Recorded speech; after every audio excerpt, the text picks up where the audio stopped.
Hello friends. आज हम पढ़ने जा रहे हैं करंट अफेयर्स ऑफ 18 मई 2023।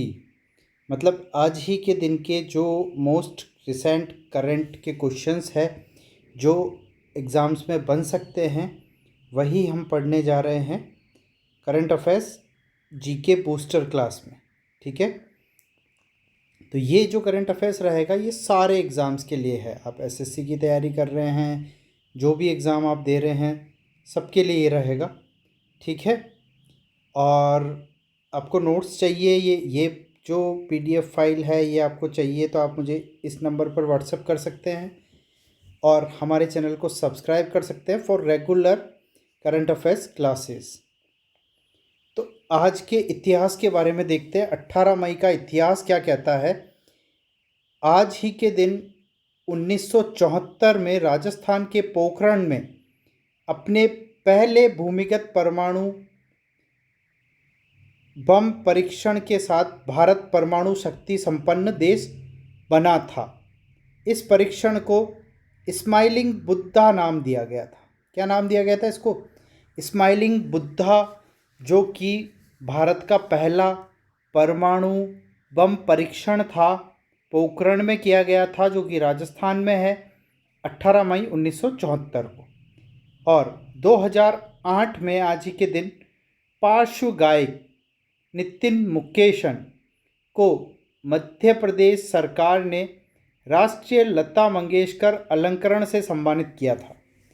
1848 ईस्वी में 18 मई को जर्मनी में पहली नेशनल असेंबली का उद्घाटन किया गया था। पहली नेशनल असेंबली का उद्घाटन किया गया था 1848 में। और 18 मई 2006 को नेपाल नरेश को कर के दायरे में लाया गया। मतलब नेपाल के जो नरेश है उनसे भी कर वसूला जाएगा, ये चीज़ कही गई। अब ये जो करंट अफेयर संबंधित जो जानकारी है, इस जानकारी को हम थोड़ी देर बाद में करेंगे। पहले हम पढ़ेंगे जो राष्ट्रीय व अंतर्राष्ट्रीय करंट अफेयर्स के जो आपके क्वेश्चंस बन सकते हैं, जो मोस्ट इम्पोर्टेंट चीज़ें हैं उनको हम देखते हैं। अंतर्राष्ट्रीय संग्रहालय दिवस हर साल कब मनाया जाता है? तो अंतर्राष्ट्रीय संग्रहालय दिवस हर साल 18 मई को मनाया जाता है। अंतर्राष्ट्रीय संग्रहालय दिवस की स्थापना 1977 में अंतर्राष्ट्रीय संग्रहालय परिषद द्वारा की गई थी। इस दिन का उद्देश्य इस तथ्य के बारे में जानकारी बढ़ाना है जो कि म्यूज़ियम सांस्कृतिक आदान प्रदान, उनके विकास और संरक्षण के महत्वपूर्ण साधन है। संग्रहालयों के दिन को अपनाने के लिए अंतर्राष्ट्रीय संग्रहालय परिषद ने मॉस्को, रूस में एक आम बैठक का आयोजन किया है। तो अंतर्राष्ट्रीय संग्रहालय दिवस 18 मई को मनाया जाता है। आगे देखते हैं हम, विश्व एड्स दिवस प्रतिवर्ष कब मनाया जाता है? विश्व एड्स दिवस भी 18 मई को मनाया जाता है।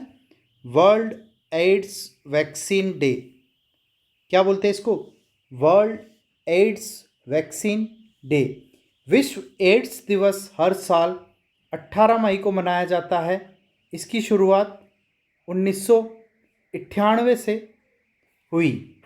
यह दिन उन डॉक्टर्स और वैज्ञानिकों को समर्पित है जो इसकी रोकथाम के लिए निरंतर प्रयासरत रहे हैं, फिर चाहे वो शोध हो या टीके का निर्माण हो।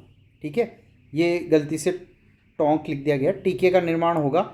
इस दिन का उद्देश्य HIV संक्रमण, एड्स के प्रसार को रोकने के लिए HIV टीकों की आवश्यक जानकारी के बारे में जागरूकता को बढ़ाना है। ठीक है, तो वर्ल्ड एड्स वैक्सीन डे जो है 18 मई को मनाया जाता है, आपको याद हो जाएगा। हाल ही में किस बैंक ने ग्रीन वॉशिंग किस बैंक ने ग्रीन वॉशिंग को रोकने के लिए ग्लोबल फाइनेंशियल इनोवेशन नेटवर्क के साथ साझेदारी की है? इसका आंसर आएगा ए, भारतीय रिजर्व बैंक यानी RBI ने ग्रीन वॉशिंग टेक स्प्रिंट में भाग लेने के लिए ग्लोबल फाइनेंशियल इनोवेशन नेटवर्क के साथ हाथ मिलाया है।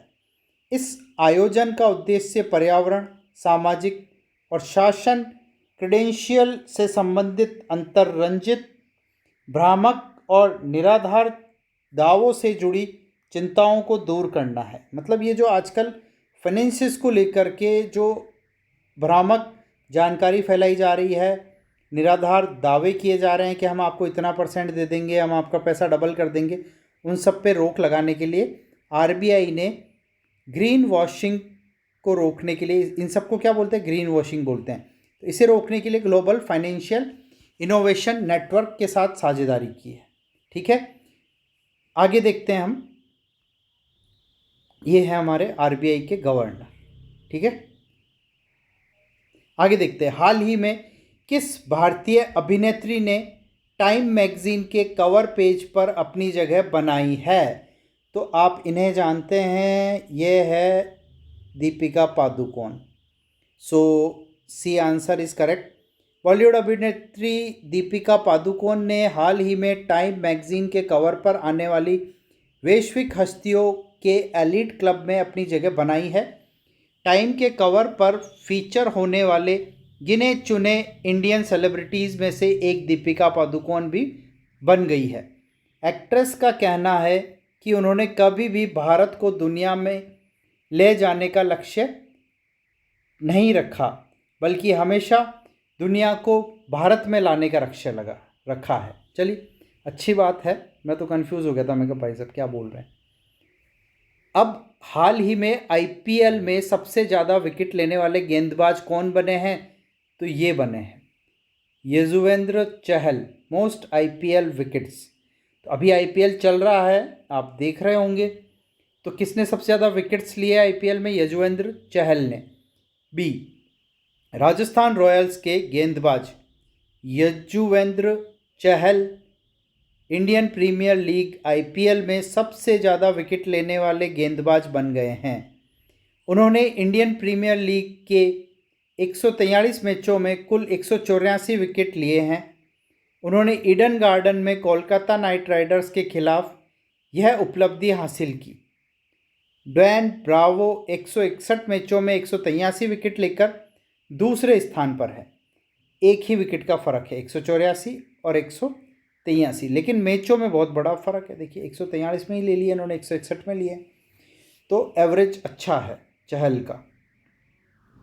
नेक्स्ट क्वेश्चन हम देखते हैं। भारत के कितने % गांवों में स्वच्छ भारत मिशन ग्रामीण चरण 2 के तहत ODF+ का दर्जा हासिल किया है? तो India achieves another major sanitation milestone, 50% villages are ODF+ under Swachh Bharat mission ग्रामीण +2। तो इसमें 50%, ये देखिए 50% गाँवों को ODS+ का दर्जा मिल गया है, ODF, है ना। जल शक्ति मंत्रालय के अनुसार भारत के आधे गांवों ने स्वच्छ भारत मिशन ग्रामीण चरण 2 के तहत ODF+ का दर्जा प्राप्त किया है। 50% मतलब आधे गांवों को मिल गया है। 2.96 लाख से ज़्यादा गांवों ने खुद को ODF+ घोषित किया है। भारत 2024-25 तक अपने SBMG चरण 2 लक्ष्यों को प्राप्त करने के ट्रैक पर है। हाल ही में किसने फूड डिलीवरी ऐप वायु को लॉन्च किया है? तो वायु जो है ये जोमेटो और स्विगी के जैसे फूड डिलीवरी ऐप रहेगा, जिसे लॉन्च किया है सुनील शेट्टी ने। सुनील शेट्टी को नए ऐप यानी वायु में ब्रांड एम्बेसडर निवेशक के रूप में शामिल किया है। ठीक है, तो किसे शामिल किया है? सुनील शेट्टी। इसका उद्देश्य ग्राहकों को मुंबई में किफ़ायती और समय पर भोजन, होटल और रेस्टोरेंट की सुविधा देना है। यह ऐप दावा करता है कि स्विगी और जोमेटो जैसे एग्रीगेटर्स की तुलना में 15 से 20% कम खर्चीला होगा। मतलब ये 15-20% का भी डिस्काउंट देने वाले स्टार्टिंग इनिशियल लेवल पर वायु नाम है। हाल ही में किस राज्य में मुख्यमंत्री को भारत रत्न डॉक्टर अंबेडकर पुरस्कार दिया गया? तो फोटो दिख रही है आपको, ये कहाँ के मुख्यमंत्री है? यूपी के। तो उत्तर प्रदेश के मुख्यमंत्री योगी आदित्यनाथ को भारत रत्न डॉक्टर अंबेडकर पुरस्कार दिया गया। यह पुरस्कार भारत के पूर्व राष्ट्रपति रामनाथ कोविंद द्वारा भयमुक्त उत्तर प्रदेश बनाने के लिए दिया गया। योगी आदित्यनाथ की ओर से यूपी विधानसभा परिषद सदस्य डॉक्टर लालजी प्रसाद निर्मल ने प्रतिष्ठित पुरस्कार ग्रहण किया। ठीक है, आगे देखते हैं। सुप्रीम कोर्ट ने किस राज्य सरकार को नौकरशाहों पर नियंत्रण रखने की शक्ति दी है? तो अभी देखिए, ये जो नौकरशाहों पर नियंत्रण रखने की शक्ति दी है, ये दिक्कत चल रही थी यूपी में। ठीक है, तो सी यूपी को। यूपी में जो मुख्य न्यायाधीश DY चंद्रचूड़ की अध्यक्षता वाली 5 न्यायाधीशों की संविधान पीठ ने फैसला सुनाया है कि राष्ट्रीय राजधानी क्षेत्र के विधायी शक्तियों के बाहर के क्षेत्रों को छोड़कर सेवाओं के प्रशासन में नौकरशाही पर विधायिकी का नियंत्रण रहेगा। मतलब जो NCR में आ रहे हैं उस एरिया को छोड़ करके पूरा यूपी के जितने भी नौकरशाही हो उसका उस पर नियंत्रण रखो। हाल ही में नरेंद्र मोदी ने किस राज्य में विकास परियोजनाओं का उद्घाटन और शिलान्यास किया है? देखिए, मोदी जी कहाँ के हैं? गुजरात के हैं। तो गुजरात में करेंगे परियोजनाओं का शिलान्यास। गांधीनगर में 44,000 करोड़ रुपए की है। प्रधानमंत्री गांधीनगर में अखिल भारतीय शिक्षा संघ अधिवेशन में शामिल हुए, जहां पे PM ने गिफ्ट सिटी का भी दौरा किया। उन्होंने गांधीनगर में अखिल भारतीय प्राथमिक शिक्षक संघ 29वें द्विवार्षिक सम्मेलन में भी भाग लिया। तो इसका आंसर हो जाएगा A, गुजरात में। ठीक है, नेक्स्ट देखते हैं हम। अगला है पावर फाइनेंस कॉरपोरेशन के अगले CMD पद के लिए परमिंदर चोपड़ा के नाम की सिफारिश की गई है। ठीक है, चोपड़ा जो है महारत्न कंपनी की CMD नियुक्त होने वाली पहली महिला होगी। वह भारत की सबसे बड़ी NBFC नियुक्त होने वाली पहली महिला होगी। पावर फाइनेंस कॉरपोरेशन नेटवर्थ के अनुसार भारत की सबसे बड़ी गैर बैंकिंग वित्तीय कंपनी है, जिसकी पहली महिला जो है CMD बनेंगी परमिंदर चोपड़ा। अच्छा क्वेश्चन है, अच्छी सूचना है, आप ध्यान रखिए। नेक्स्ट देखते हैं।